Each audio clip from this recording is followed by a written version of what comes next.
Welcome to the Vergecast, the flagship podcast of multi-drone camera setups. I'm your friend David Pierce, and I am currently sitting here at my desk, comparison shopping monitors. So I do this thing where I would say once every 9 months or so, I get this idea in my head that what I need is a different number of screens of different size.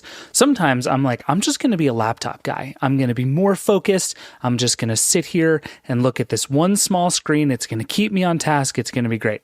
That never works. So then I'm like, okay, I'm going to have a command station. I'm going to get a bunch of monitors. One of them is going to be vertical. One of them is going to be curved. One of them is going to be humongous. I'm going to get so much done. You're going to freak out. You don't even know. That doesn't work either. And then eventually I end up back at one monitor. Right now I have one 24-inch 4K monitor. I've had this for the last year or so. It works fine, but it's starting to feel kind of small. So what I'm going to do next is attempt to not swing one way or the other on this pendulum, but just add one more monitor. Maybe 27 inches, maybe 24. Everything's on sale. Who knows? Anyway, we have an awesome show coming up for you today. Today turned out to be one of those episodes where we're kind of accidentally on a theme, and I would say the theme is how stuff appears on your television. We're going to talk to the folks who made Planet Earth, the documentary series from the BBC, all about the technology it takes to make that show and to get into the lives of animals and the planet. Then we're going to talk to Pat Flemming, who is one of the heads of product at Netflix, all about recommendations and basically what it takes to show you exactly what you want to watch at exactly the right time. It's much harder and much higher stakes than you might think. All of that is coming up in just a second, but first I have to figure out if this Asus monitor I'm looking at is different from this other Asus monitor I'm looking at, because I've been staring at these two pages for 10 minutes and I just realized they might be the same monitor. That's how this is going. This is the Vergecast. See you in a sec. Welcome back. The thing you should know before we get into this segment is that I'm kind of obsessed with the TV series Planet Earth. We can now show life on our planet in entirely new ways. Bring you closer to animals than ever before. And reveal new wildlife dramas for the very first time.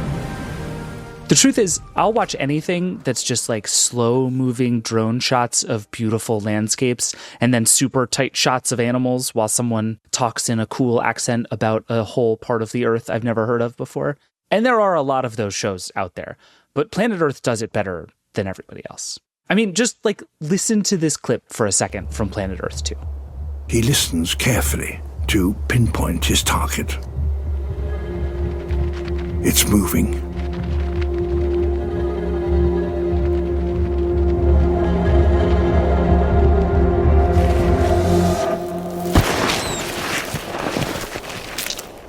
A vole. I mean, come on, that is the stuff right there. I love it. Anyway, the third Planet Earth series is out now. It's been 7 years since season 2 aired, and now we get more Planet Earth. And I mean, this is not a spoiler and it's not surprising, but it's awesome. And it's actually a really fun snapshot of technology progress, too. These folks spend years trying to access new places and get new kinds of shots and tell new stories about the world in different kinds of ways. And so much of that is actually about technology. So I called up two of the people who worked on Planet Earth 3, Theo Webb and Alex Walters, to get into the weeds a bit about the tech involved in making a series like this. I'm Theo Webb. I'm a producer-director on the Extremes episode of Planet Earth 3. My name's Alex Walters, and I'm an assistant producer on Planet Earth 3. Between them, they've basically seen how all of the sausage gets made. I had this theory when I started watching Planet Earth 3 that the big difference was going to be how much less gear was involved in making every episode. Maybe they'd shoot everything on smartphones, and certainly the big cameras would be smaller and more maneuverable. Maybe you can shoot with like a phone, a DSLR, and a DJI drone, and boom, you're done. But then you watch the behind the scenes at the end of every episode, and no, it's still a ton of gear. There's one whole thing that's just a panning shot of all the batteries they had to charge, and it's terrifying to look at. And Theo said, actually, if anything, it's more gear this time. Oh, look, 100%. We needed so much stuff. We wanted to film macro. We wanted to kind of get as much moving imagery as possible, sliders, etc. We weren't quite sure what tool would be right. And actually, We took a lot of stuff, but almost all of it we used actually for at least one shot. Some of the times, yes, you take a bit of kit out to a location and, it sits in a box and you're like, well, that was a waste of time and effort. But on this occasion, actually, the poor people that carried it around the cave, they did not do it in vain. It was worthwhile. Like, there was so much we used. But the funny thing is, a lot of that behind the scenes segment, that was actually shot with iPhone. And we found that because there's that inbuilt software that's processing the images so much more clearly than, let's say, a camcorder, which is just basically built for outdoor use that we would normally take as a behind-the-scenes camera. The iPhone was processing it, and you could just get that live feedback of what you're filming. And it dealt with the noise and with the low light so well that actually became the easiest thing. It meant you've got it in your pocket. And I dream of the day that we can just take that out as our main make-off camera. So easy. Maybe by Planet Earth 4, when I guess we'll be on the iPhone 22, it'll be fully up for the task. Probably not, but we can hope. For now, though, making a show like this is still an incredible amount of work and an incredible amount of specialized equipment. Like the microphones that Alex and a crew used to capture these tiny things called tree hoppers in an episode titled Forests. This tree hopper mother communicates with her young, encouraging them to stay together so that she can protect them. These things are the size of a pinhead, so they're not easy to find or capture at all. So what Alex and the other producers do in a situation like that is they talk to researchers and scientists who know these animals really well and know where they'll be and how to interact with them. They're actually, as a result, sometimes able to storyboard the shots they're going to get, knowing how these animals work. But to be fair, it really never seems to go to plan at all.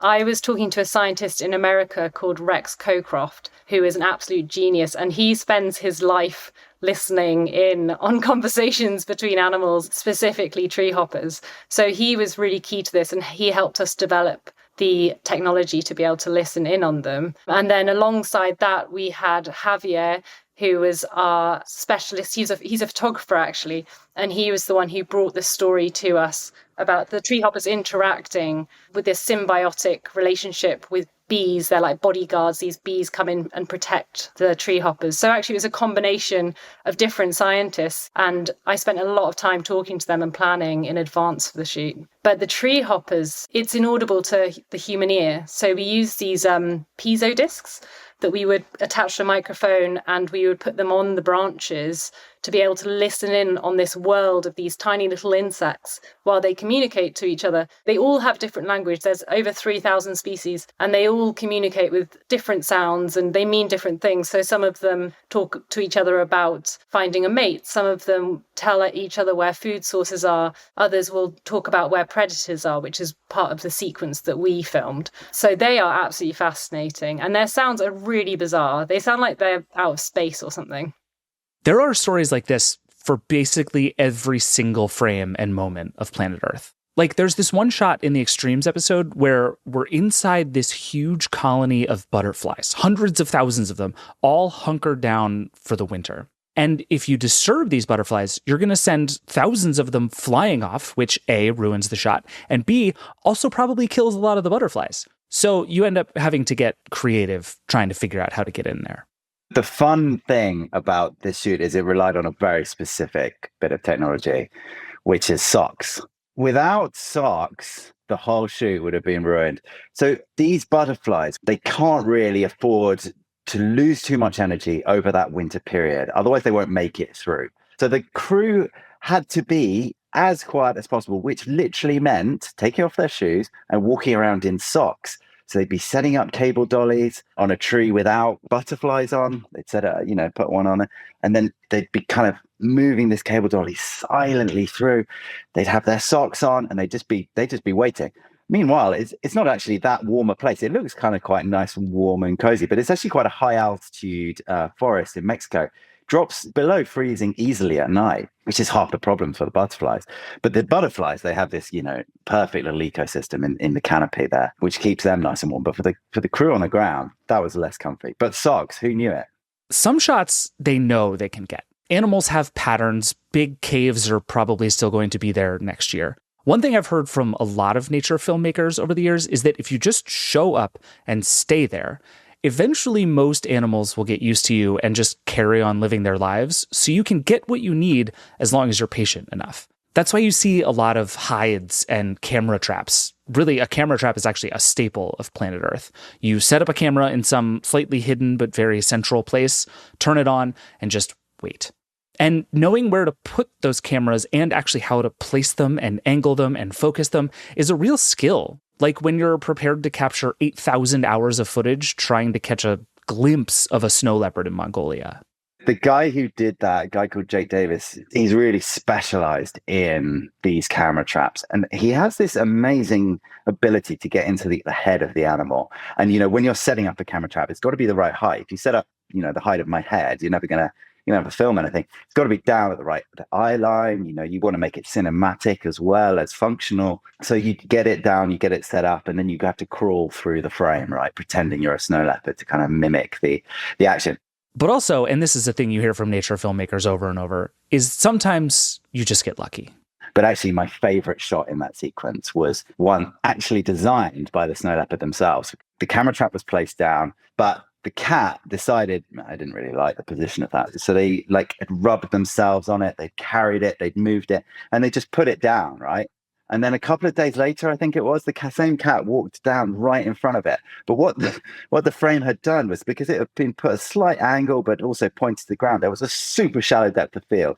And the cat just placed its foot right in the middle of that depth of field. And it's like the most perfect snow leopard shot you could ever imagine. But, he can't take credit for that because it was a snow leopard that did it. There are a lot of moments in making something like this where you just prepare as best you can and then wait as long as possible. But sometimes you're literally only going to get one shot.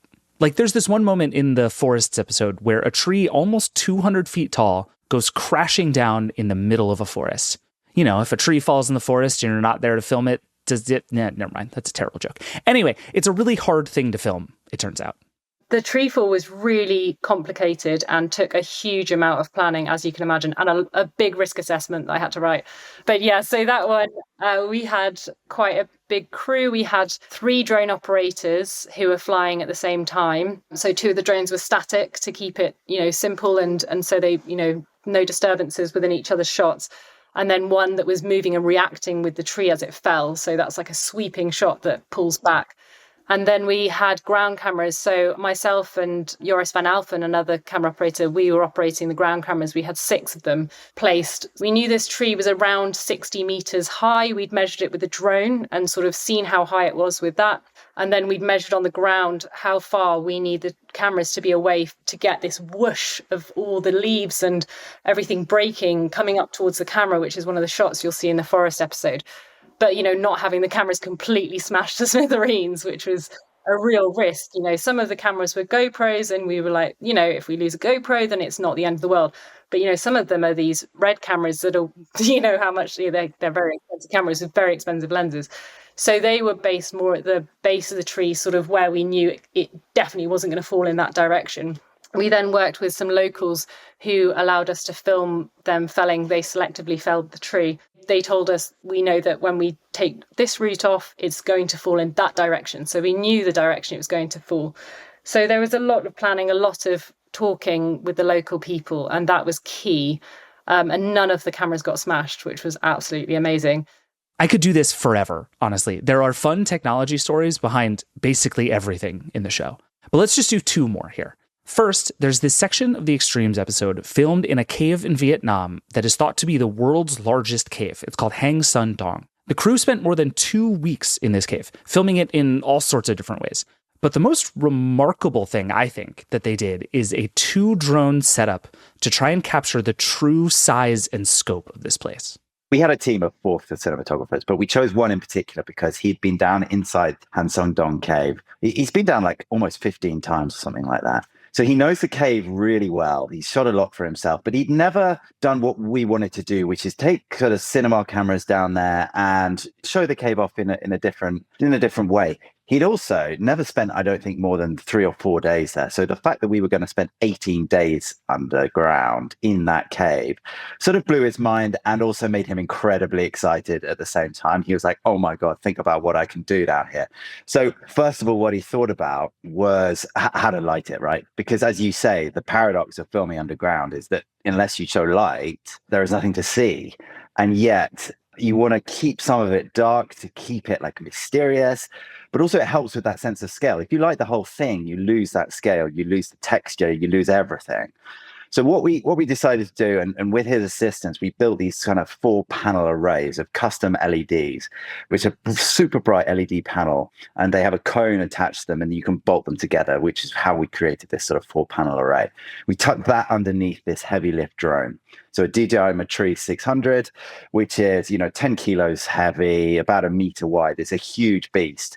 We'd put that up in the air, and the 15-minute timer would start ticking. So the lights had their own battery source, and they were the weak link, if you like. They ran out in about 15 minutes. At the same time, we'd send up a DJI Mavic 3 Pro, and that would be our filming camera. I should add the other kind of fun thing about filming inside a cave, right, is that obviously you've got no GPS on the drones, right? GPS is non-functional. And when you take that away from a lot of consumer drones, they freak out. They have this inbuilt cap, right? They only go 10 meters high. So you can't do anything crazy with them. So we actually had to work with DJI to take those caps off for this very specific case. Didn't work with the DJI Mavic 3. So we had to hack it in the cave by doing these crazy flight stunts. So we'd worked out that if you use the topography of the cave, it would baffle the drone and it would think that it was above or below 10 meters, whatever. Anyway, so we'd fly over this bit of topography. It would think, oh, it's cool. I'm still within my 10-meter zone. Anyway, we could fly at 100 meters high, which is crazy in itself because we're underground in this, 100-meter plus cavern, right? Huge thing. So we take off, fly around with that. And meanwhile, whilst we're filming with this Mavic, we would swing the lighting drone around in arcs around the object that we were trying to film. What it would do, it would move the pool of light to both reveal and hide certain areas of the cave, which would also enhance the shadows and the textures of the cave features. And it was a way that we could introduce scale into the cave and also just show this underworld like it's never been shown before. One cool thing, by the way, about that drone footage and about a lot of the stuff in the cave is that you see people in the shots a lot. The crew members are actually in this series much more than in previous Planet Earth, which Alex and Theo both said was a deliberate choice. They both wanted to show scale, but also to remind people that humans are part of and change every single one of these stories. It works really well in actually both ways and is pretty wild in particular in the cave. So that's the big stuff. And then all the way on the other end of the spectrum, there are 2 sequences in the episodes we're talking about where we actually get to see inside of a nest. One is inside a termite mound in the grasslands of Australia where parrots are hatching their eggs, and another with oriental pied hornbills burying into a tree to make a nest in Borneo. Once settled inside, the female does something truly bizarre. She pulls out her flight feathers. She is not going to need them because she will be staying in here for quite some time. Both times you're in this teeny tiny space that is somehow well lit, shot in high resolution, and doesn't drive the animals totally insane. It's wild, and it's really hard to put together. These parrots, these golden-shouldered parrots, like beautiful. They live in these grasslands in northern Australia.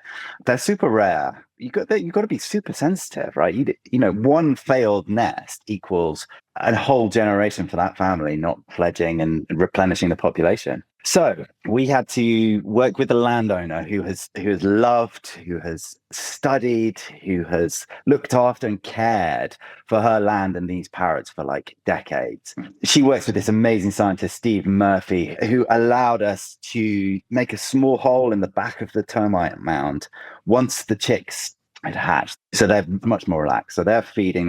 So when the mum and dad are away, we made this small hole in. And using a probe lens, this Lauer probe lens, we are able to get it through, and it's super wide lens, so you can see the whole nest. The nest is probably only the size of like a grapefruit, right? So it's actually pretty small. So you're getting this really intimate view in. And then, of course, to light it, it's super important, because if you just rely on the lighting from the hull, everything's really backlit and dark and bright, and it's awful. So you've got to make another tiny hole for these tiny little LED lights that we could shine through at a creative angle and light it inside. And then we'd run a cable away to a height 20, 30 meters away, and then it would be remote triggered. So once it's there, it was all set. But we wanted to film at different stages. So we would, we'd film for a day, go, yeah, pretty much we've got enough kind of feeding moments. We'd withdraw the camera. We thought, okay, 2 weeks later, we'll come back and stick it in and get the next part of the life stage. By which time the termites, they're so industrious, right? Over that short period of time, they'd sealed back that hole. So we're like, oh God. So I had to make that hole again, do this whole thing. But anyway, once we learned how to do that, the camera op Mitch decided to put a cork in it. I think actually just a plug, which meant the termites sealed around the plug. So it was airtight and everything, but it meant they could just pop it out and put the lens back in. It was a super privileged look into these super rare parrots. And I'm really pleased to say that they all fledged absolutely beautifully. It was joyous to see them all fly away. But Alex, your story in the hornbill is amazing, right? Yeah, so we used a very similar setup to Theo's. We actually used some of the same lighting and the same lens. So we sent all of that to Borneo for our team in Borneo to use. And what they had to do, because it's such a long process, this nesting period is very long. First of all, we had to guess which nests that these hornbills would use, because we didn't want to disturb them. So we chose 5 nests, and the guys out there worked with scientists who studies the hornbills.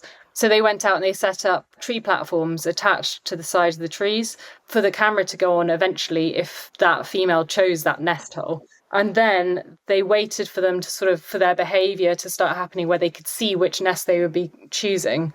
And then, just like the termite mounds with Theo, we drilled very, very tiny holes and used this almost endoscopic Lauer probe to sort of film inside the nest. So we made a hole for that. And then we also made, I think, 3 holes for lighting, because, these endoscopic cameras, they need a lot of lighting to get the light into these very dark cavities.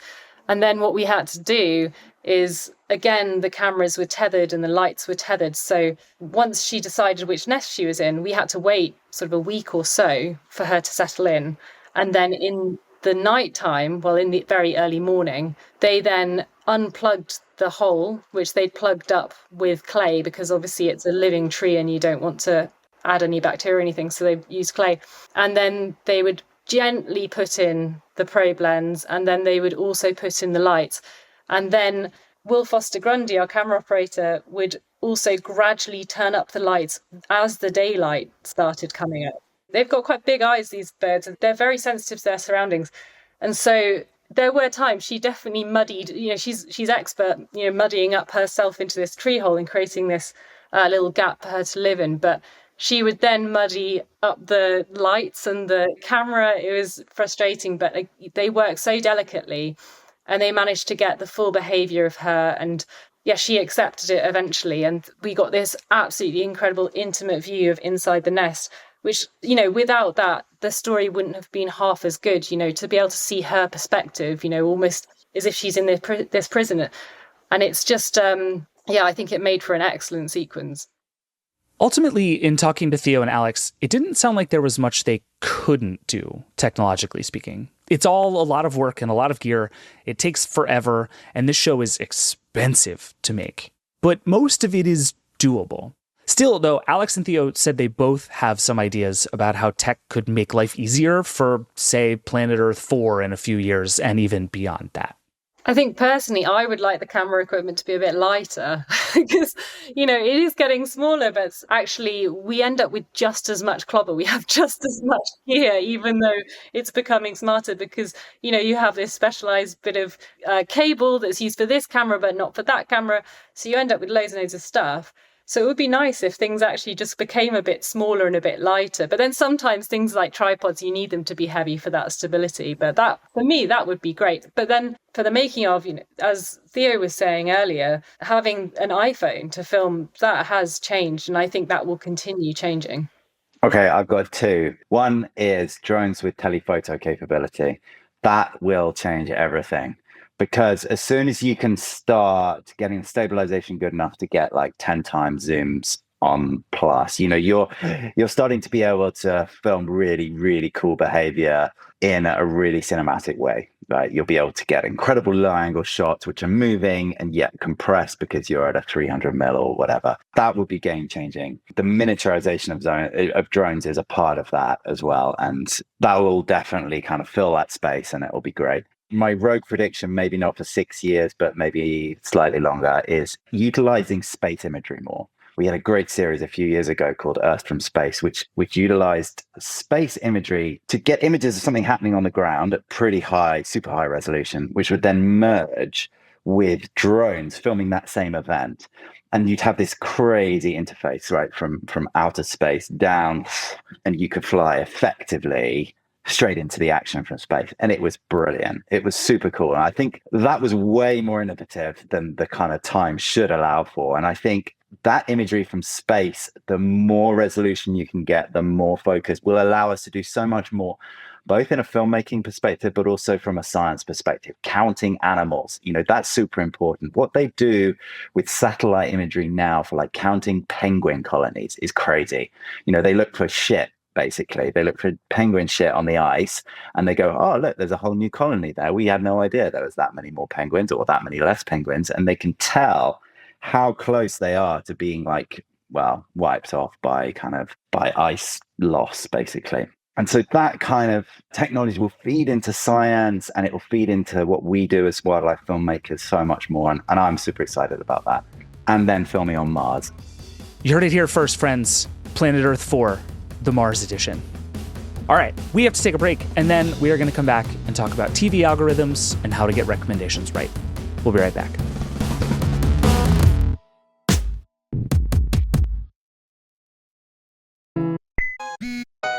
Welcome back. We're going to stay on the theme of, like I said, how stuff appears on your television, but I want to take a look at it in a really different way. For years, I have been trying to figure out how streaming apps are supposed to work. The way they do work, where you open the app and you're presented with 100 million tiles of shows and movies you might like, and then you spend forever scrolling through them and never find anything to watch, and you eventually just give up and throw your TV into a river and move on with your life, that can't possibly be the best way. But what is the best way? A bunch of years ago, I asked somebody at Hulu what the goal was, like the North Star for how they think about this. And he said it was just like a play button. You open the app and it should just know what you want to watch and maybe even start playing it for you. I'm not sure that's the answer either. So what is the answer? There are, in the world, few people better equipped to know the answer to that question than Pat Flemming. I am a senior director of product management here, so I lead the member experience PM team. Think of that as the group responsible for how profiles work, how the core browse and discovery experience works, how you watch something great tonight or play something great if you're playing games across iOS and Android, and that's across TV devices, the website, iOS and Android, phones and tablets. In case you're counting, that's a lot of jobs. But one of them is very much to figure out what should happen when I open the app. Netflix is famous for all the time it spends thinking about these recommendation systems. Do you remember a bunch of years ago when it offered $1 million to any developer that could improve the system in a meaningful way? Even now, picture the app. There's that huge banner that shows up whenever you open Netflix, and then below it, there's all those endless rows of increasingly specific genres and what's popular and what you've watched before, and there are a million ways, big and small, that Netflix is choosing and influencing what you see and in what order. As a result, I guess more than most companies, I found myself often sitting there wondering why Netflix is showing me what it's showing me. So that's what Pat and I talked about. I started by asking him that big picture question I've been asking people for years, the one that I asked that guy at Hulu all those years ago. What is the best case scenario here? When I open Netflix, is the goal to show me 1 million options? Is it to show me 3 options, 300 options? Is it to get so good at recommendations that it does get everything right immediately every time and just starts playing the exact perfect thing? Is that the plan? That would be so cool, but it's quite hard, right? So people have such diverse tastes and interests. So it's not just that you might love sports documentaries and dramas and baking shows, for example. It's also that tonight you might be interested in watching Beckham, but tomorrow you might be interested in watching The Crown. And it's quite difficult for us to know that when you sit down on the couch. So by definition, that hit the button on your remote and Beckham or The Crown starts playing, like that's a hard game for us to win at very high frequency. And so I think the other thing to say is people like to browse. It's not that people don't like browsing, it's that people don't like bad browsing experiences. So if we can deliver a great discovery experience, that's the word we would use internally, and make that browsing experience feel great, feel the right amount fast, the right amount compelling, give you the right amount of options, then you're satisfied when you land on one that's perfect for you. The other thing to know is that you might not know what you love. So let's take those genre examples. So let's say I'm into sports docs and dramas. And let's say many folks who use Netflix are into sports docs, dramas, and baking shows. But let's say I haven't tried a baking show yet. The beauty of personalization is that it's nearly a certainty that we would then try to recommend baking shows to me because there's lots of folks out there, for whatever reason, who happen to share many of the same similar tastes and preferences I do, and this one that I haven't demonstrated yet, but it's plausible that I might, and so we would make that recommendation. Hopefully you find it. That's hard for us to do if we're just going to go for that most likely thing on any given night. Right. Yeah, it does seem like, if you were to do that, you would end up just playing, for me, like the safest thing, where it's like, if I just booted it up and it, like, you just showed me Community every single time I turn on Netflix, like I'd have an okay time with that, right? Like if it was just a community machine for me, like I'm very rarely going to be mad at that. But there's also no way to ever find me anything new in that world. And it also seems like one theory I have that I can't prove because no one has ever tried it, but I hope somebody does so I can see if it's true, is that even if you showed me the right thing, like if I was deciding, do I want to watch The Crown or do I want to watch Beckham? I think I would reflexively not want to watch whatever you showed me. There's just something about being sort of force-fed that makes people not want to do it. I kind of can't describe it, but there's something that feels bad about the UI of being told what I'm going to watch, even when it's the right thing. I like that theory. I think it's very plausible. I think we probably hear that in research from time to time, that giving me options and then the right amount of what we would call evidence, by the way, to help me make an informed decision feels more satisfying than us just pushing something to you. And that is the truth of it. Members and our incentives are completely aligned. We want to find you something awesome to watch and also make it delightful for you to get there. The simplicity of the Netflix business model is it's subscription. And so towards the end of the month, if you find something, the odds are you're going to subscribe again tomorrow for the next month. And so that's what we're after. And whatever way works best for you, we want to make that happen. So to the point of making that decision feel good to you. So to your question, I'm like, well, would it be better just to kind of push the one thing, or do people like the choices? Something you might not know is that the way the choices are presented to you or in any particular country might be a little bit different. So take Squid Game, for example. We would try a variety of different ways to position Squid Game to you. And so we would have different sets of static artwork, slightly different synopses, slightly different ways to promote via video. So like a trailer, for example. And then we would try those different ways, perhaps in different countries, to different groups. And they would all be reflective of what Squid Game is about, but they would be oriented to try to find what would be best for you to understand what a particular title is about and then make a very informed decision. So that's another element of the personalization, again, to help you be super satisfied with whatever you click play on so that we're doing our best job we can being a matchmaker for you. That's really interesting. So yeah, let's actually talk about Squid Game, because I think the question I've always had about Netflix, right, is like how something goes from sort of appearing on Netflix to suddenly being everywhere. And I think we talk about it like it's a certain kind of either accidental magic or like brute corporate force from Netflix. And I think that the truth is probably somewhere in the middle. But I do think the last sort of big picture question I have, and then I want to kind of tell the Squid Game story. One of the things I've always wondered about Netflix is it seems to me, like you're talking about being a subscription business, all that really matters is that I find something to watch. As long as I'm satisfied every time I open the app, everybody wins. Odds are I'm going to keep subscribing. And it sounds like that's the case. So what is the upside for Netflix in having these kind of cultural moments? We talk a lot about sort of the death of the like show everybody's watching. If you're Netflix, do you care? As long as I'm finding something I like, what does it matter if it's the same thing that everybody else is watching? I mean, isn't it so fun when something like Squid Game or Wednesday or La Casa de Papel happens? I mean, it's fun. Is it required? No, probably not. And that's the beauty of personalization. So when you open the app and when I open the app, we're going to see completely different home experiences because we probably have completely different tastes and preferences. But when it happens, it sure feels magical. And so take Squid Game as the example. The beginning of any of these sort of large phenomena is an incredible story. So Squid Game, very Korean. You can define it as violent, as a commentary on society. It's funny at times. It's certainly dark. It's exciting. It's thrilling. It's a game show. It's all these different things packed together, created distinctly for a Korean audience. So there was no illusions at the outset that that would necessarily be a huge global hit. But what happens is that starts to play incredibly well in Korea. So we start with an audience that is likely to be quite highly qualified in terms of delivering impressions, recommending Squid Game for that group.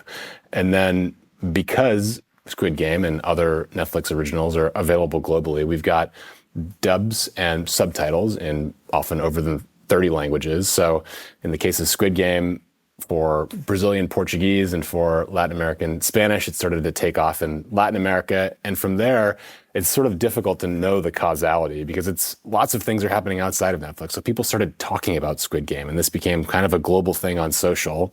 And then people are searching for Squid Game on Netflix, and that provides us another signal to further change how we're recommending Squid Game. And from there, the fire just continues to burn, and all of a sudden, everywhere you're hearing about Squid Game, and you open Netflix and you find it happens to be there. And so that's a pretty good example of how it would work. I think La Casa de Papel would probably be another example. Our goal is not necessarily to have titles like Squid Game be the one thing everyone is talking about globally. We want to make titles that are authentically local and can potentially find great audiences all around the world. And that's incredible when they do. It's not always the case. In fact, it's more rare than not, but it's super exciting when it does happen. Okay, so you just breezed through a bunch of, I think, really interesting like personalization and discovery things. So take the Squid Game thing and go like rewind all the way back to the beginning. So like not the why we think the show is interesting thing. Like that I get. You make the show because you think it's going to be cool. At the very beginning, it seems like with something like that, like I'm assuming sort of from your perch, the job is to figure out like who are we confident this is going to be interesting to.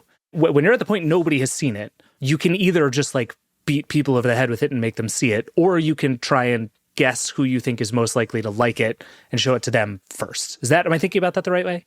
Totally the right way. So like two good examples to give you on this one. One, let's keep it with Squid Game. You can go find out about titles that are going to launch on Netflix in an area on Netflix, either on mobile across iOS and Android or on TV. You can see coming soon titles, right? And so is that a popular thing? Like, do people interact with that a lot? People love watching trailers and finding out about what's coming, whether it's with us or with other services. So I'd say generally, yes, of course. I think people love to sort of anticipate what will be fun for them next on Netflix. And so you can tell us directly, I'm interested in this thing. So you would literally click remind me, and then we would remind you. We would follow up on that obligation. So we'd send you a push notification or an email or remind you in the app when you open up Netflix. But in addition, that gives us this very explicit signal of the kinds of members who are likely to be interested. Now, it's not perfect because you could say, remind me for, let's say, the next season of The Crown, but you have no intention of watching it. You haven't watched the prior seasons. It was like an accident, or like you think your partner might want to watch it with you. So it's not a perfect correlation that when you hit remind me, you will definitely want to watch, but it's a pretty good signal for us to work from. And then we would use that to extrapolate if people like David are hitting remind me at very high rates and people like David watch these kinds of things, then we would probably expand that initial audience to reflect people like you, whether or not, again, people like you based on what they watch, we would then recommend. And then from there, it just builds. And the beauty, again, is that it's quite pure and that all we really care about is being a great matchmaker. We worship at the altar of customer satisfaction. So for us to deliver a bad recommendation is for us to have missed out on delivering you a great recommendation. So at the beginning, we know very little. And so the other example I would give you here is if you're a brand new member to Netflix, we know almost nothing about you, right? We know where you are, the device, whether it's a phone or TV or laptop that you signed up on. And then all you have to do is tell us just a very little bit about your interests. So we ask you, tell us a few titles that you're interested in. And that is the initial spark for personalization, where we'll say, okay, based on those expressed, stated tastes and preferences, here are the kinds of things that folks who watch those things also like. Right. And it seems like I was reading through the guidelines to the recommendation system that are on your website, and it seems like basically everything about the system is either metadata about the thing itself or your viewing activity, and that there's almost nothing else that you're thinking about in that. Like, I expected my age and zip code and ethnicity and, I don't know, net worth, whatever. Like, there are a million signals that we've been trained by the internet to believe are super relevant and targeting to us. And at least from what the stuff I was reading says, you don't care about most of that. That's the beauty of it, is that our goal is just to match you with something you're going to love watching tonight. And the best input for what you might love watching tonight or tomorrow or next week is what you've watched or spent time with before. And those other signals might be additive, but the thing that really matters is what have you demonstrated that you're really interested in via your behavior.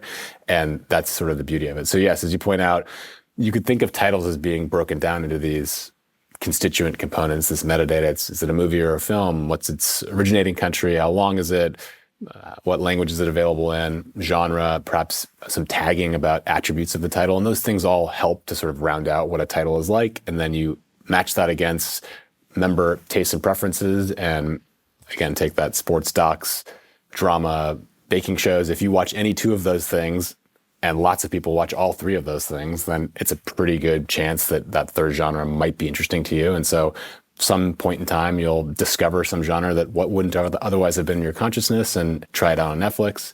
Now, the thing that we also do is inject some randomness into these recommendations, because again, to the point of tonight, when you sit down on the couch, I don't know what mood you're in necessarily or who's on the couch with you. And it could be just something different tonight would be better for you. And in that case, we inject just a little bit of serendipity because we know it's quite hard for us to get it right every time. And that also helps continue to broaden what could be recommended to you.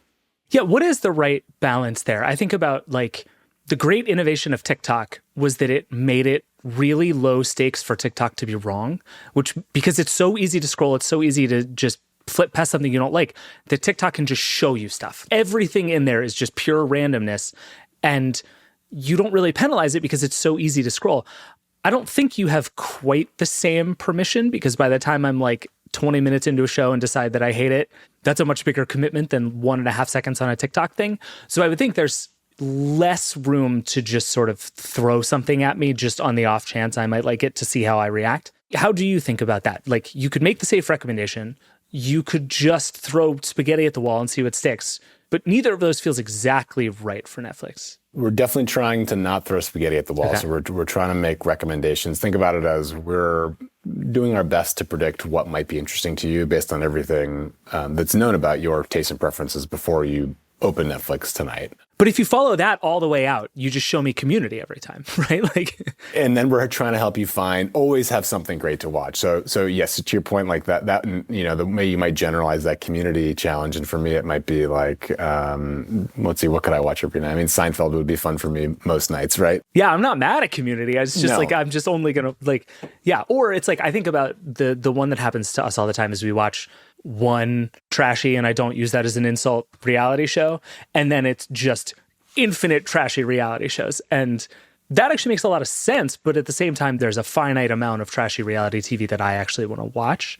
And so, but then to just show up and be like, oh, you like trashy reality TV, would you like the Great British Baking Show? That seems like a hard leap to make, but one you eventually kind of have to make. I think customers might say they would watch Community every night, but when we, as I say, add a little bit of serendipity, what we find is customers are more satisfied when they have a little bit more breadth in terms of what they watch. And I think if intuitively, when you run that by members and you talk to them and you ask qualitatively, like, how does it feel when you've been watching a greater breadth of things versus more narrowly, say, only a couple of genres? I think intuitively it makes sense. And I think qualitatively you would hear that from people as well if you just ask them. And so what we find in the data as well is that when we diversify slightly beyond your very narrow, tried and true, David always loves Community types of recommendations, we find that you'll eventually try one or multiple. And by the way, those will be a great fit. And that's sort of the fun of it, is that, especially when we're introducing new stories to the world, like there's never been something like Squid Game before. No one would say, oh, I was hoping I could watch Squid Game tonight, but you find it and you get into it. and you're lost, whether it's for a handful of hours tonight or more than a handful of hours or over the next couple of weeks. That's kind of the magic of great storytelling. Yeah, so that's part of the Squid Game story that I think is really interesting. And you were talking about this, and it starts in Korea. It's doing super well. It sounds like better than expected, even in the place where you expected it to do very well.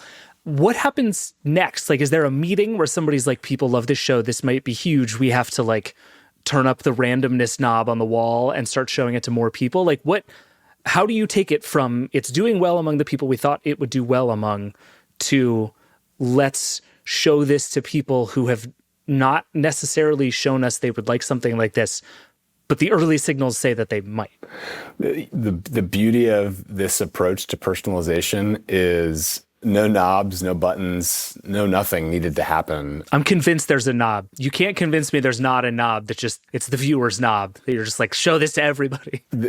Sometimes it appears that way, but that's what's so sort of magical about it. And as I was saying, in the case of Squid Game, it's a little difficult to know for sure how much the conversation outside of Netflix drove what we saw, sort of some of the behavior. So sure. As soon as people started to talk about Squid Game, then we start to see, as I say, signals of increased demand that we wouldn't otherwise be able to observe. And so meaning like people searching for it more. Exactly. Kind of thing. Okay. A great example of that would be searching. So if people are, most members at that point probably wouldn't, especially English primary members, so folks in the US, for example, wouldn't necessarily have spent lots of time watching original language Korean content before they were introduced to Squid Game. And so it would not necessarily have been something that would have been high up their list of, say, stated preferences or stated, I'm excited to watch a dark, gritty, game show-oriented thriller series from Korea. But once people started talking about it and we started to see some, again, for example, that search activity, that helps then reinforce for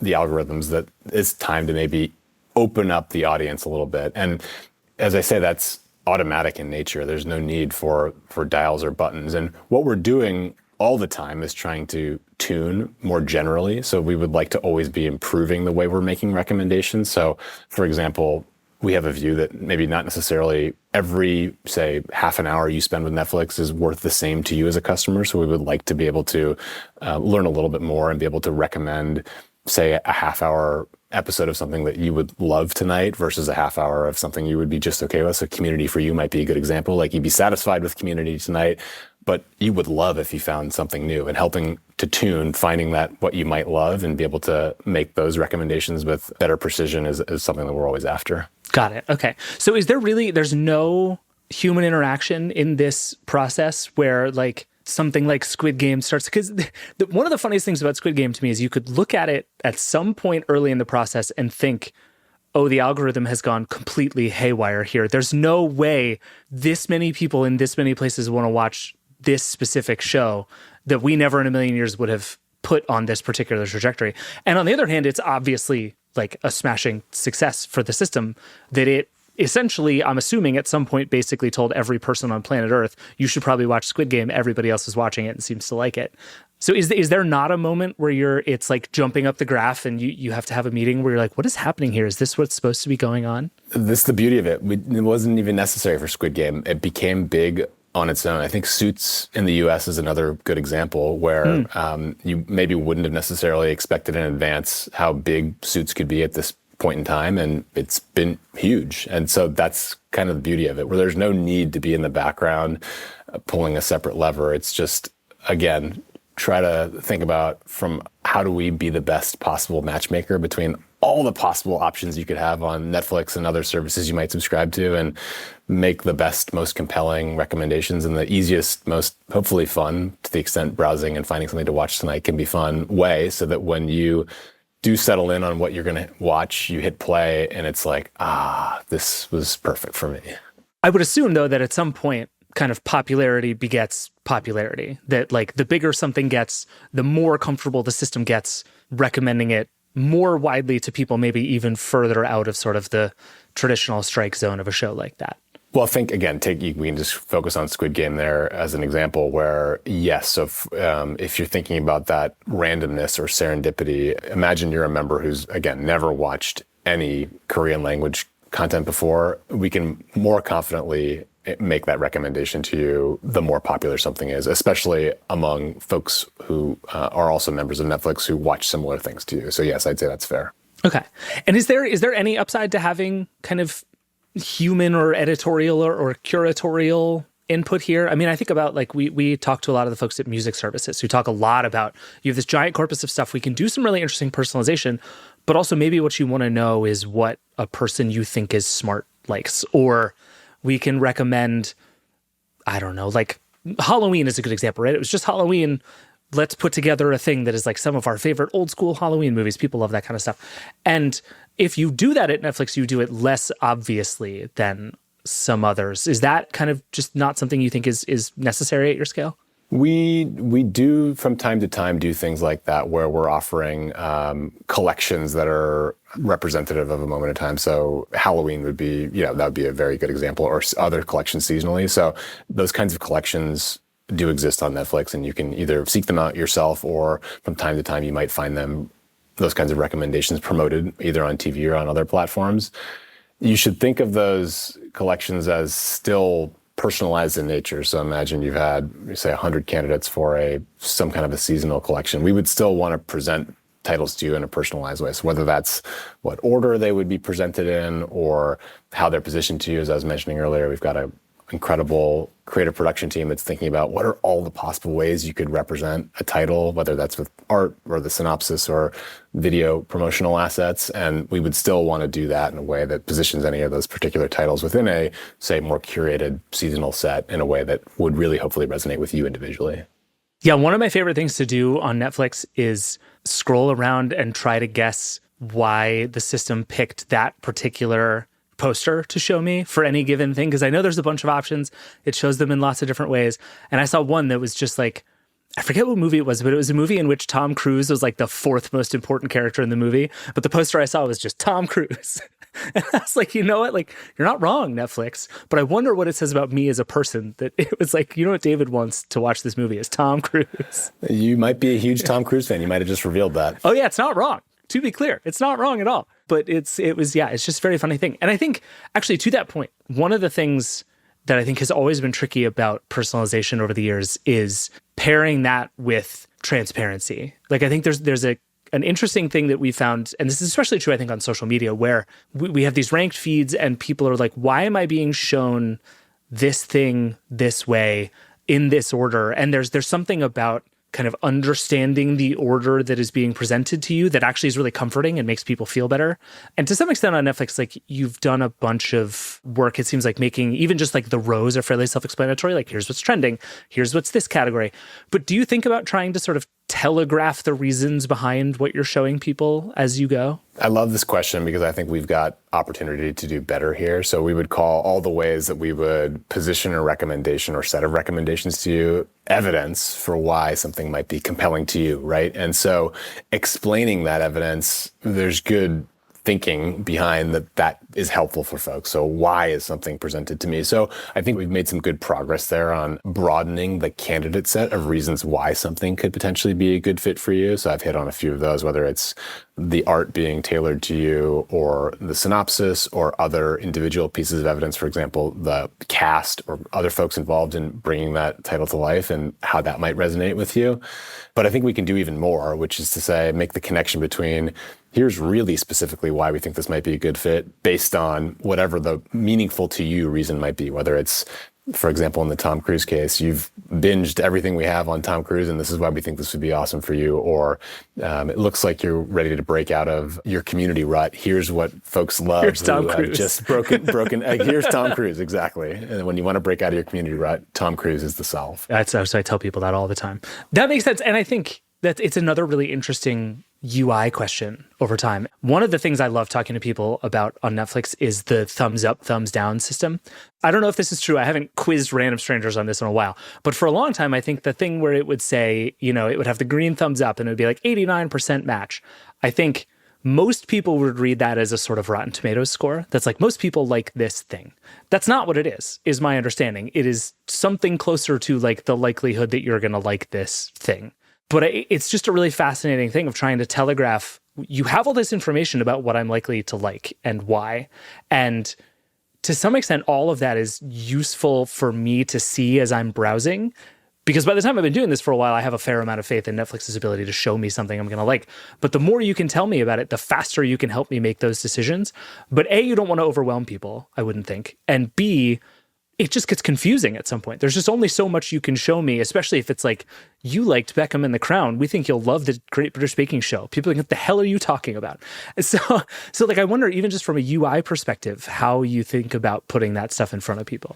Well, you're absolutely right that you've got to make hard trade-offs, and that's a hard design challenge when you're constrained in the UI. And so for the many tens of possible reasons why a title could be a great fit for you, if you think about this in the weeds a little bit on how someone's actually experiencing Netflix, when you're browsing, you've got that first glimpse of a title and you're somewhat more restricted in what can be shown to you there. We want to try to present the evidence that is most compelling individually for you. So imagine, again, there's tens of possible options, say.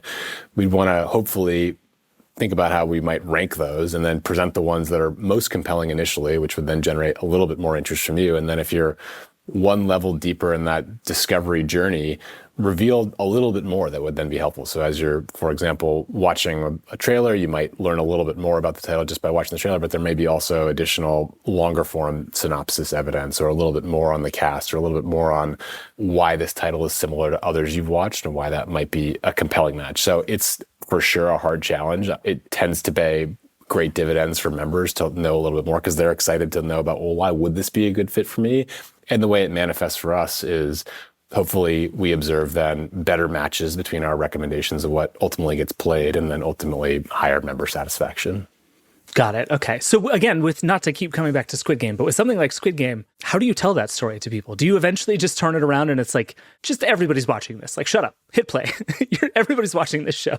On that one, it's a good example of the robot in the art became particularly compelling and visually interesting. I think there's just something about that was intriguing to folks. And then for sure, popularity plays a role there. So as something gets bigger and bigger, and it's, for example, high up the top 10 list, also your friends are talking about it, that social proof is often super compelling. And again, that's happening, we don't want to take too much credit in Netflix. That's happening outside with your friends when you're on a run, on a walk, on social media, you're hearing about things. And so that's happening just as much, if not more, off Netflix in the biggest versions of success when something is really blowing up. Yeah, where do you see signals of that? I mean, you mentioned searches increasing, but also this elusive sort of sense of buzz is a very hard thing to quantify, but if you can, becomes really useful. So like how do you, especially in that sort of growth moment before a show like Squid Game or Wednesday or whatever kind of takes over the world, what do you look at as those moments that like somebody is telling me on a run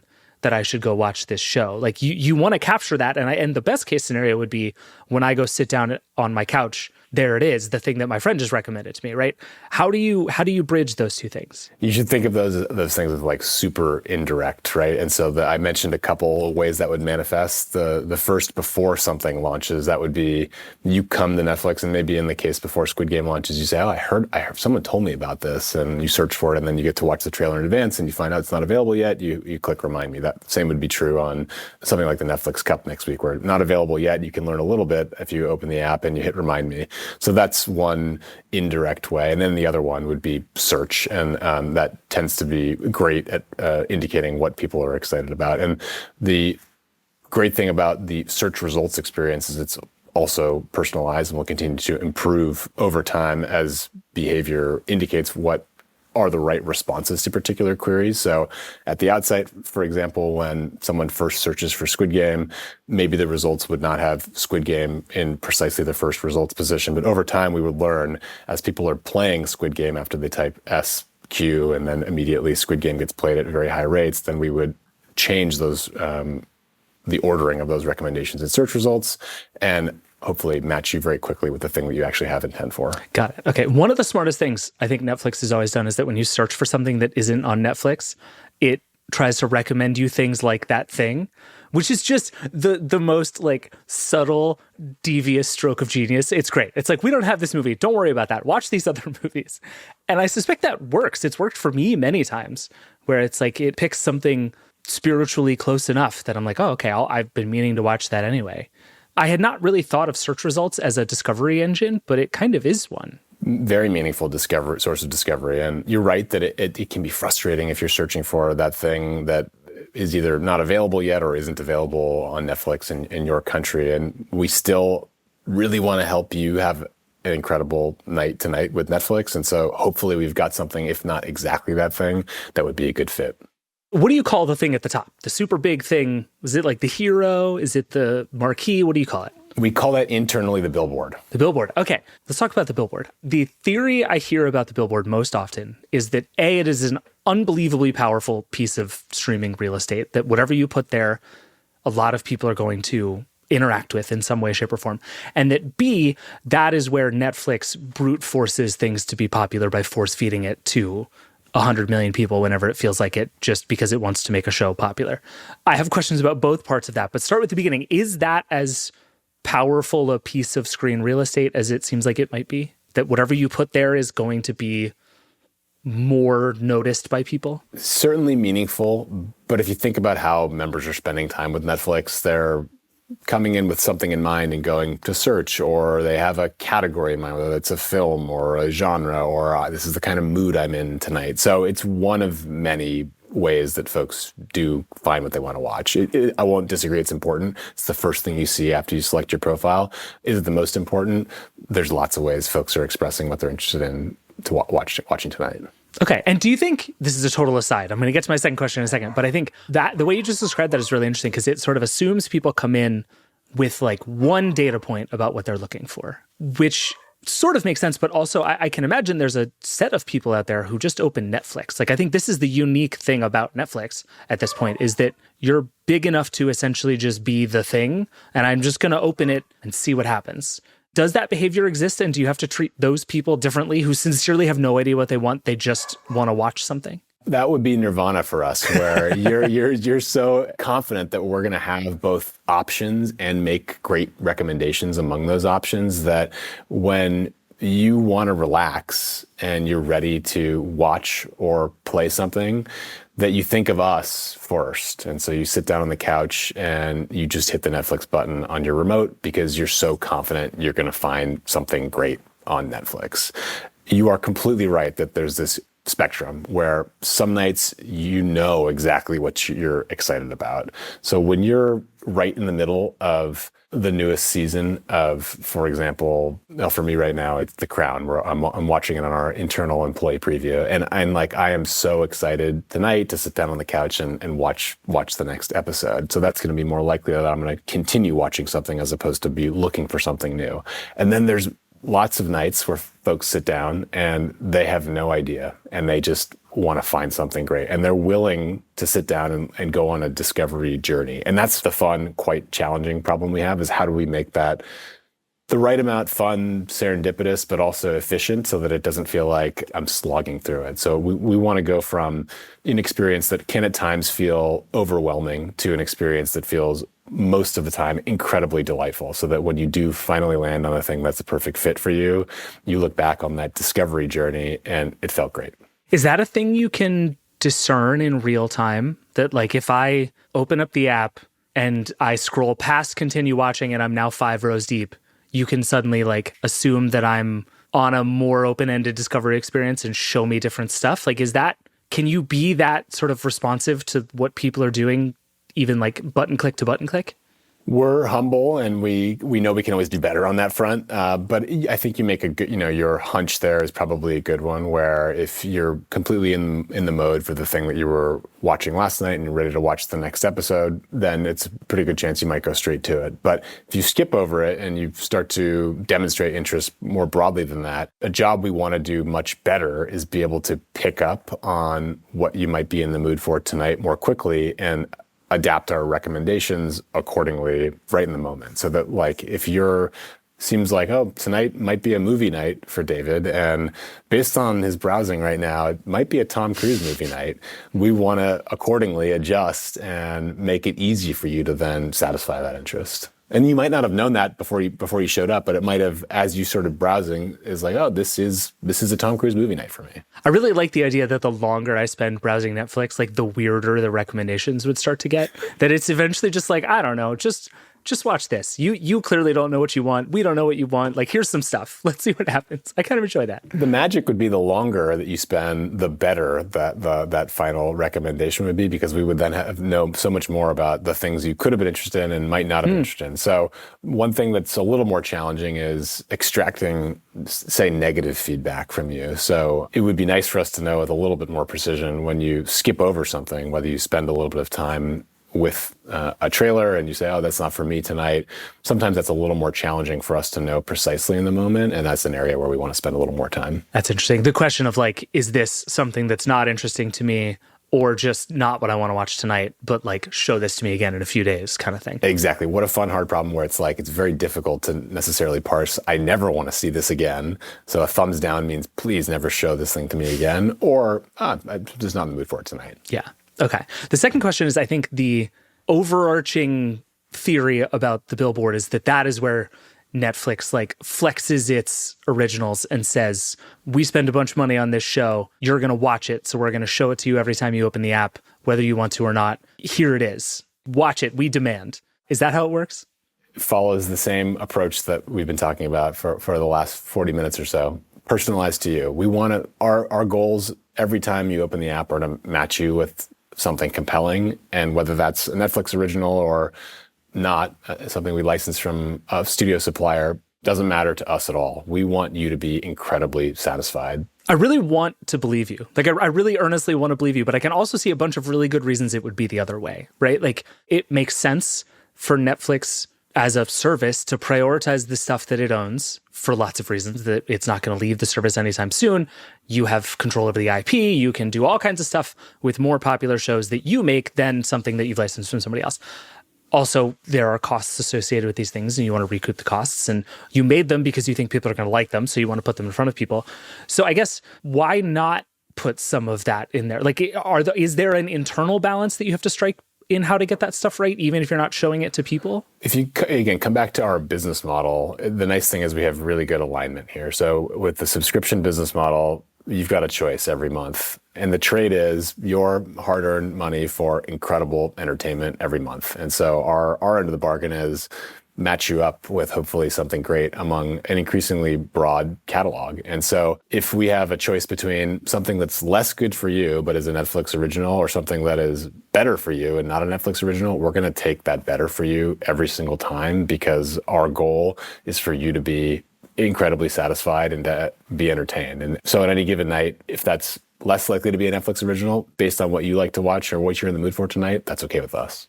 So do you think the people who feel like they're being sort of, bludgeoned over the head with Squid Game or whatever else, is that mostly due to like having a hard time reading those negative signals where it's like, okay, you skipped past this. Is that because you hate it and never want to see it again, or just because it's not what you're in the mood for right now? Like, as you get better at understanding what people are doing sort of click to click, do you think people will feel less and less of that sense of like, this thing is here every time I open the app, even though I don't want to watch it? Some of that could be popularity oriented, okay, as you mentioned earlier. So if something is quite popular and it's not for you, then you might see that in something like the top 10 list, which is quite literally what are the series and films in your country that are top 10. That one I think is fairly understandable. Yeah. So those sorts of popularity signals can be hard to get around. I think, as I mentioned earlier, I think we have more to do on incorporating both more major and then that more modest negative feedback, like, please don't recommend this to me anymore. And so I think there's more we can do there for sure. All right, I have two more questions for you. One question people ask a lot about kind of anything that is algorithmically curated like this is, how do I exert some control over it, right? I think, like, I want to teach Netflix what I like and don't like. And I think, I'm assuming the first thing you're going to say is like, watch stuff you like, which fair enough. But what else do you look at as sort of strong, like actual user action signals that can push Netflix in the direction of stuff that they like? Let us know when you really love something. And the best way you can do that is, when you really love it, give it 2 thumbs up. When you love it, give it a thumbs up. And if you didn't like it, that's okay. Let us know. Give it a thumbs down. So that's one very concrete way. I would think the thumbs down is a very strong signal. That is generally a strong signal, but that's okay. We would, like, as I said, we'd like to hear it, because that then helps us know what resonated versus what didn't. So that's probably the best place to do it. And then, generally speaking, we don't want to force effort on members. We want to make it effortless for you to both find something to watch and then enjoy watching it. So that's have an incredible discovery experience, have a playback experience that never rebuffers and always feels wonderful and makes it easy for you to turn on subs for a night that you want subs on, and have, hopefully magically know that for this particular language and content type combination, you would never want subs, so we wouldn't automatically do that. But that's it, literally. Just watch, as you guessed, watch things that you like, and then give us the feedback. And the best way you can do that is thumbs up, thumbs down, or double thumbs up. Okay. Why not give people tons more tools to show you what they do and don't like? I know there's I don't know if you still do it. I haven't signed up for Netflix in a long time, but the thing where you would sort of solve the cold start problem by saying, just like, rate a few things that here are some things. Do you like these or not? And that's a decent way of the cold start problem. But I know there are a lot of tools where you can like make lists, and some people have sort of stolen the Tinder mechanic of like right and left swiping stuff you like and don't like. Why not give people access to sort of all that kind of stuff that is just like, tell us everything you want to tell us about what you like so that we can tune it for you? We still do that taste tuning when you first sign up for Netflix. Okay. So you tell us a little bit about a handful of series or films that you liked so that we can do a little bit better with that cold start problem and get you started with good recommendations.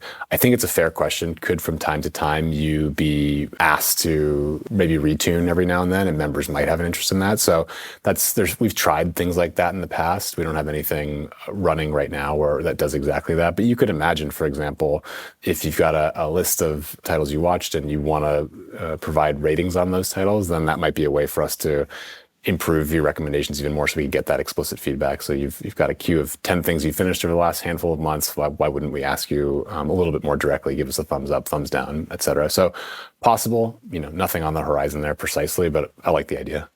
Okay, fair enough. And then the last thing I'm curious about is how specifically it is useful to personalize. Like, we talk about personalization, but there's a whole spectrum of things that means. So like, when you think about Netflix personalization, is that to me, David? Is that to my house? Is that to people like me? Is that to, I don't know, are there a million people in the cohort that I'm a part of? Like, how specific is it even sort of useful and valuable to go as you're thinking about this stuff? Incredibly individual. So it's to your profile. So if you've got multiple profiles set up on your Netflix account, each of those profiles has an individually tailored set of recommendations.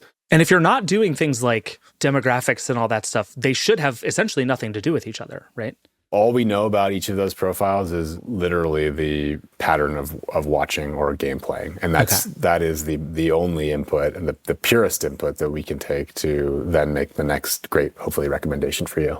Got it. Okay. So, yeah, I mean, and that winds me all the way back to like, how much data is it useful to have part of this? Because I think, I don't know, presumably there are things you could know about me as a person that might make some of it better. But then I guess at the scale you're working at, like that eventually becomes untenable to try and like individually identify every single person based on like their eye color and what that might mean they'd like. Quite honestly, we've got more than we can handle and more ideas than we can handle with just how members are using Netflix today. So just by revealing their tastes and preferences based on, among the recommendations we show, what do you try? What do you not finish? What do you finish all the way to completion? What do you finish quickly? As I was mentioning earlier, if there are ways for us to have a little bit better sense for what you loved versus you just like. So one way you could tell us that would be 2 thumbs up versus 1 thumb up, and doing that more frequently, for example. But if there might be other ways where we could extract a little more signal with respect to time even better spent and time you're super thrilled to have spent with Netflix, those would be great ways for us to continue to enrich the way we improve our recommendations for you. Got it. Okay. All right. This is my actual last question. I swear. I've said this 3 times now. This is my actual last question.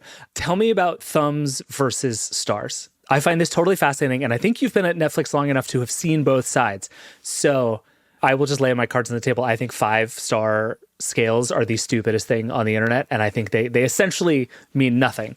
But I'm curious about how you think about like the 1 thumb, 2 thumb, thumbs down thing versus a 5-star recommendation, and why the thumbs works better. Thumbs is a simple way for you to provide feedback on whether you like something or didn't like something. The trick on stars, and it sounds like you're not in the stars camp, so I don't have to persuade you. The trick on stars is sometimes you might rate something very highly on the stars because that's how you think something ought to be perceived. So it's critically acclaimed, and so you feel like it deserves many stars, as opposed to how did you actually feel about it. And that's what's more meaningful to improve your recommendations, is the reflection of how you actually felt about something and whether it was good for you. And so thumbs has the benefit of One, being simpler, and two, hopefully being a better reflection of what you actually love or didn't love about what you're watching on Netflix. That's interesting. That's actually a more like emotional answer than I was expecting. Because I think to me, the problem is always that if I like something, do I give it 5 stars or 4 stars or 3 stars? Literally no one knows. And everybody has different ideas. So you end up with this totally meaningless scale. So I've always liked the thumbs up, thumbs down, because did I like this or not is a much easier question to answer, I think. But you're describing something really different where it's like, we want you to tell us how you feel, not is this good? And that's actually like a really different thing. Is it good for you? I mean, that's the response that we would like. And so that's the benefit of the simple 2 thumbs up, 1 thumb up, or 1 thumb down, is that it's pretty clear to most people what does that mean to you. I love it. All right, I promised that was my last question, so I will let you go. But thank you for doing this. This was really fun. I really appreciate it. Very fun, David. Great to spend the time with you, and I look forward to catching up again soon. All right, we got to take one more break, and then we're going to get to the hotline. We'll be right back.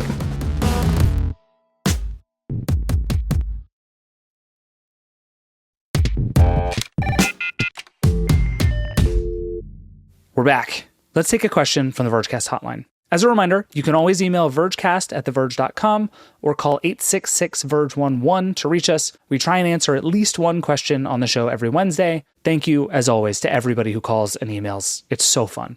Oh, and speaking of which, we're actually planning to do an all hotline episode next week, all about buying advice specifically. So if you're trying to figure out what to buy this holiday season, or you're deciding between 2 things, or you want to talk to me about monitors, get all your questions in now. We're going to take as many as we can next week. This week, though, no buying advice. Instead, we have a super fun, super wonky question that we got in the Vergecast email, and I have the world's 2 foremost experts here with me to answer it. Helen Havlak is the Verge's publisher, and Nilay Patel is our editor-in-chief. Between them, they run everything. Helen Havlak, welcome to the Vergecast. Thank you. Excited to be here. Nilay Patel is here too. Hi, Nilay. Hey, how's it going? I dial up my enthusiasm based on how excited I am for the guest. Okay, this question is kind of long, so bear with me, but then we have a bunch of stuff to dive into here. The question comes from Anthony, and here's what it says. I feel like the effects music streaming has had on income for artists is fairly well defined, or at least better known. But as an avid reader of various journalists and publications, such as yourselves, I have similar questions about journalism on the internet. Maybe supporting journalism isn't talked about as much because of the overwhelming rise in news consumption on social media platforms, but for those of us who try to consume news from dedicated aggregators like Apple News, Flipboard, etc., I find myself asking, what do those platforms do for journalist readership and pay? From a user perspective, it's a good balance between the convenience of a single source for all my news and interests, but also intentional about seeking news and not just Instagram filtering my news based on my likes. For example, is there a significant difference in how well a Verge article does when I read it from Flipboard instead of going to the site directly? Some of these aggregators filter out ads, so that has to have an effect on the money the Verge makes, right? I also wonder if there's a cost benefit of having articles available on those aggregators because it expands readership, again, in an age where fewer people are seeking out news and just passively consuming it on social media. So the question, if I'm going to boil this all the way down, is basically how does a website like The Verge think about where you read our stuff and what that means to us as a publication? Is that a fair summary of all of that, would you say? Yeah, I think so. And maybe also, how does our publication make money and support the work we make? True. 2 good questions. Okay, so if I understand this correctly, you two have thought about this and talked about this every day forever for all of your adult lives. Helen, why don't you start at this from a sort of business perspective? Obviously, this is a thing we think about a lot, where our stuff is, who we work with, how we distribute things versus people coming to the site. Is there a good sort of simple rubric of how you think about all of that? Yeah, absolutely. I think it helps to start with the basic of how does The Verge make money? The Verge is a free website, so the single most important way we make money today is advertising. We also make money from other things like affiliate commerce on our excellent product reviews, if people subscribe to our paid newsletters like Command Line and HotPod, if people become loyal subscribers to things like this, our podcasts. But a bit of nuance on that ads business. Ads are worth the most if you serve them inside your own ad technology. We serve many of our ads inside Vox Media's ad technology concert. And I'll also say a loyal reader who comes back many times is worth a lot more than someone who just comes by once via search, for example. To use the music metaphor from this question, someone who consistently buys your entire album and then lines up for tickets to your concert and buys your merch, that person is worth a lot more money to you than someone who listens to your hit single on the radio or a Spotify playlist. It's kind of the same for a news publisher, where the single most valuable thing to a news publisher is a loyal reader who comes back over and over again, no matter what kind of business you run. Is it an advertising business, a subscription business? So the kind of like guiding North Star of this conversation is, okay, to what extent do platforms help us build that loyal readership?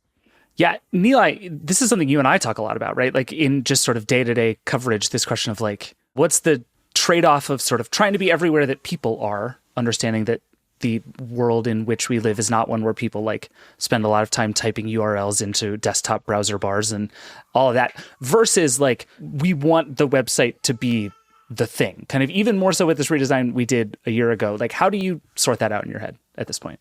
So I do think about this all the time. Our entire redesign is basically a response to this. And it's why I lured David back to The Verge.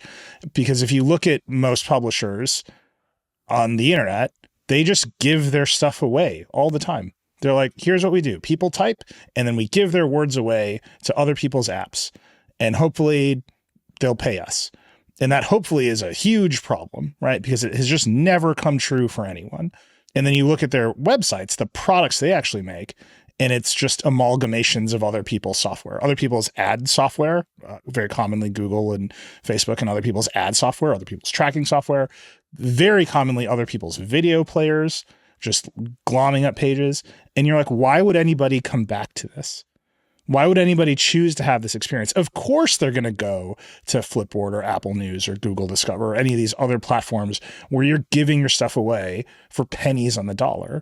And of course, that is a doom loop for the media. And the music industry and the movie industry have figured this out. And they figured it out because they have collective leverage, right? There's only so many big labels. There's only so many big studios. They figured it out in different ways. The studios funded Spotify, basically, and they have a tremendous amount of leverage over Spotify. Taylor Swift is writing letters to the Wall Street Journal about streaming rates, 5 or 6 years ago. The studios just built their own apps. They're like, screw it. We're going away from Netflix. We're going to build our own apps. And that pendulum is swinging back and forth. And I'm not sure that they've landed on the right conclusion. But then you look at the news industry and no one's tried any of it. Right? It's just been giving stuff away left and right. Very few publishers have stood up and said, we need to make a product that competes on the merits for user experience to actually capture attention. The New York Times has done a good job of this. I think everybody recognizes it. But we cannot live in a world where the New York Times makes news and everyone else reacts to the New York Times. I think that is an unhealthy place to be. So Helen and I have spent a lot of time thinking about, one, we do have a loyal audience. The Verge audience is our great asset. Very few publishers have an audience like we do.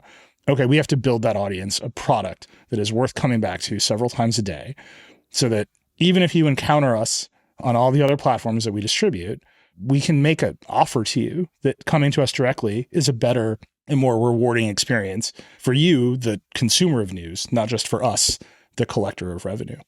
I'll get a little technical, though. We do participate in a lot of newsreaders, and there's two kinds of newsreaders. And I think it's helpful to understand the difference between the two in terms of how we think about them driving our business. So one kind of newsreader is basically an RSS feed. We give them an RSS feed. It runs on their platform. If someone clicks to read that article, what they get is a Verge page. They get a Verge page with Verge advertising and Verge commerce links and all of that. And ideally, what we're doing with that is either someone is hitting that page and they are deciding to read more Verge content in that newsreader. And I think this audience question proves you can have a loyal Verge reader who primarily reads us somewhere like Flipboard. That is possible. That's valid. That's still pretty good for business.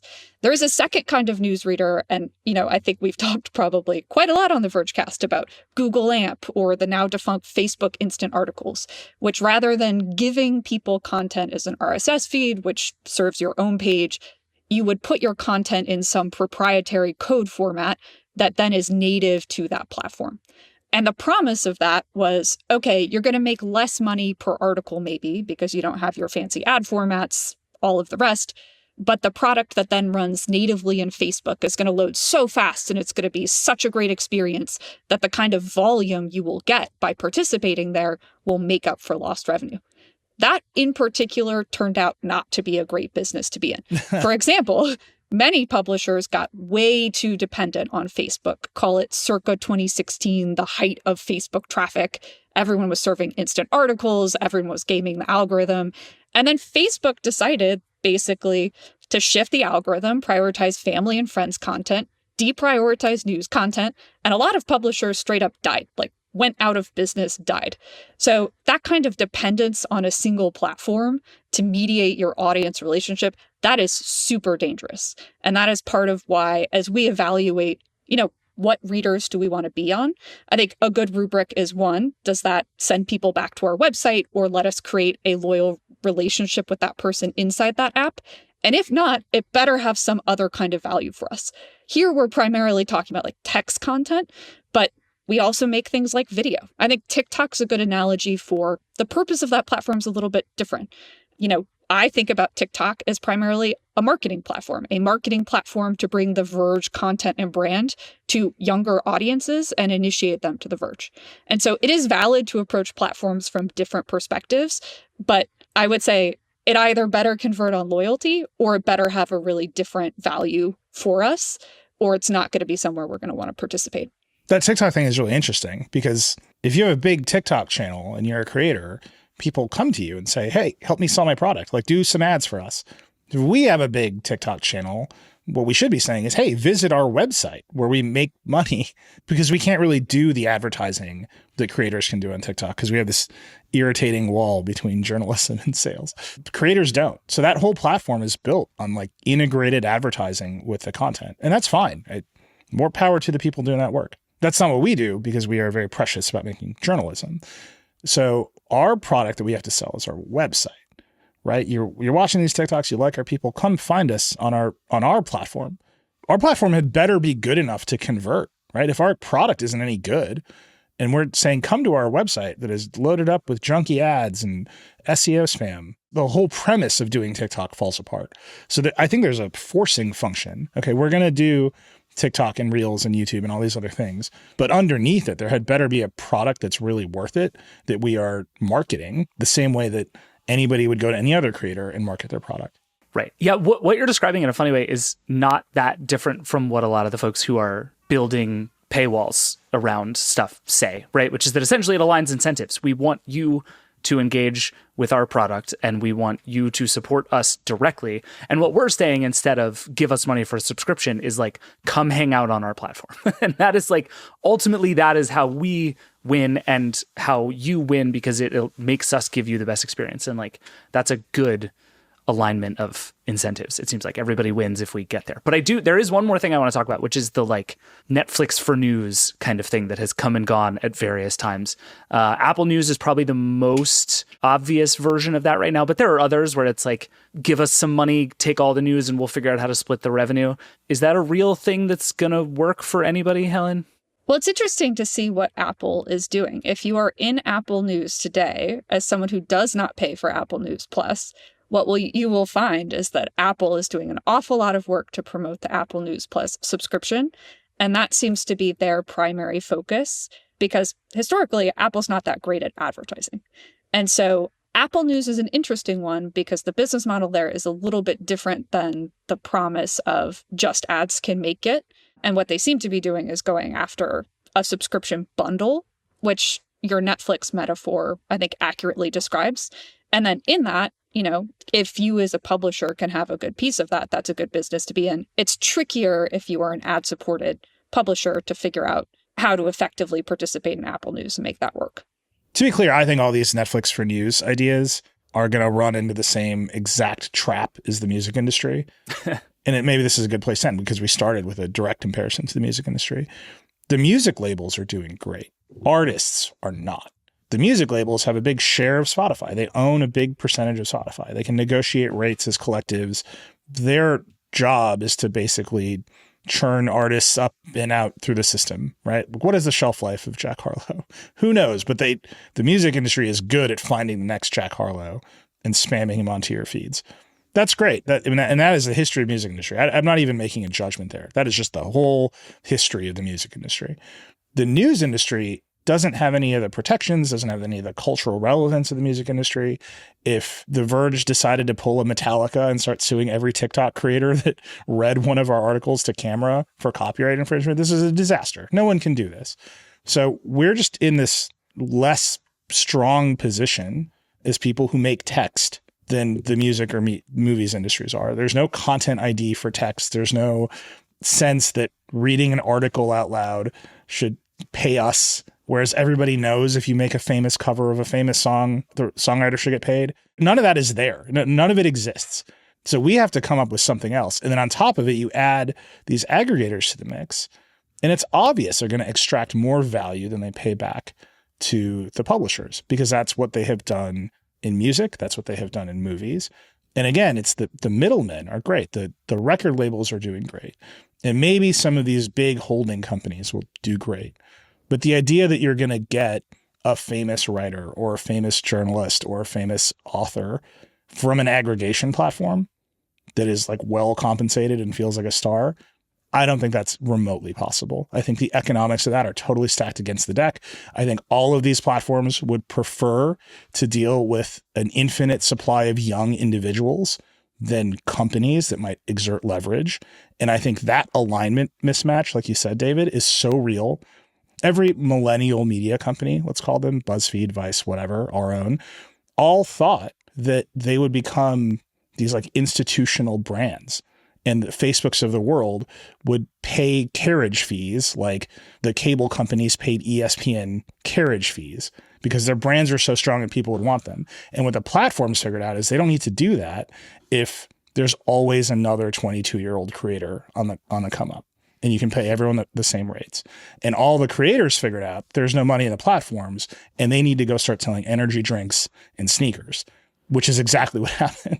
And so like stuck in the middle of that is like, how do you pay for the news, right? Like maybe we should tell Parker to start selling energy drinks and sneakers. We've already got great t-shirts, but like most publishers are not individual brands like this that can just hawk a product to you, and they probably shouldn't be. So Helen runs the business. She has to be nicer than I do about the platforms.